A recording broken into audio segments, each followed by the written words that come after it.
Magandang araw sa ating lahat. Mayroon tayong gagawin.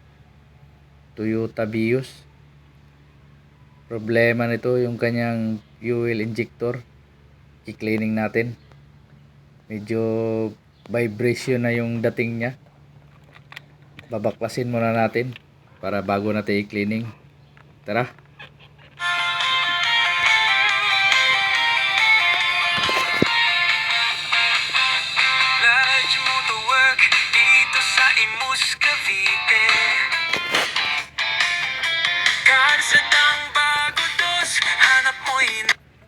Ito yung kanyang throttle body.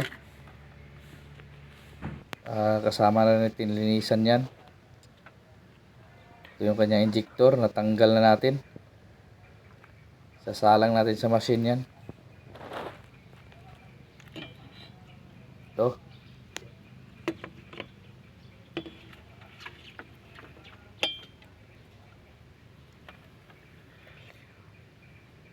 Pati yung kanyang ito, babaklasin din natin yan. Yung kanyang intake manifold. Yan.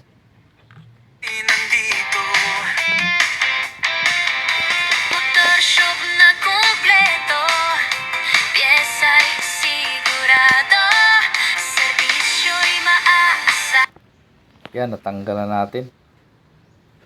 Kanyang manifold, intake manifold yan, natanggal na. Sama din linisan yan. Para maayos na yung takbo. Saka yung andar na makina maging maayos. Kita naman natin na medyo marumi. Pati yung kanyang gasket may silicone. Linisan natin yan. Yung kanyang throttle body medyo maitim na rin ito. Sasalang na natin sa machine. Kanyang injector, 4 na injector. Yung isa nakasalang na. Ilagay natin dito sa idle speed test sa number 3.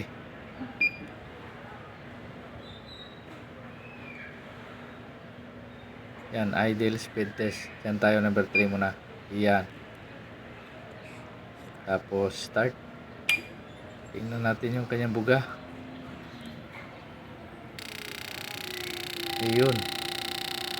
Oh, ganda pa ng buga niya. Yung kanyang PSI nasa 30 PSI lang.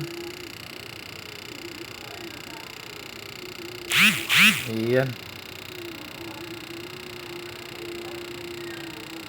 Hinaan lang natin yung kanyang PSI para tignan natin yung kanyang injector. Ayun.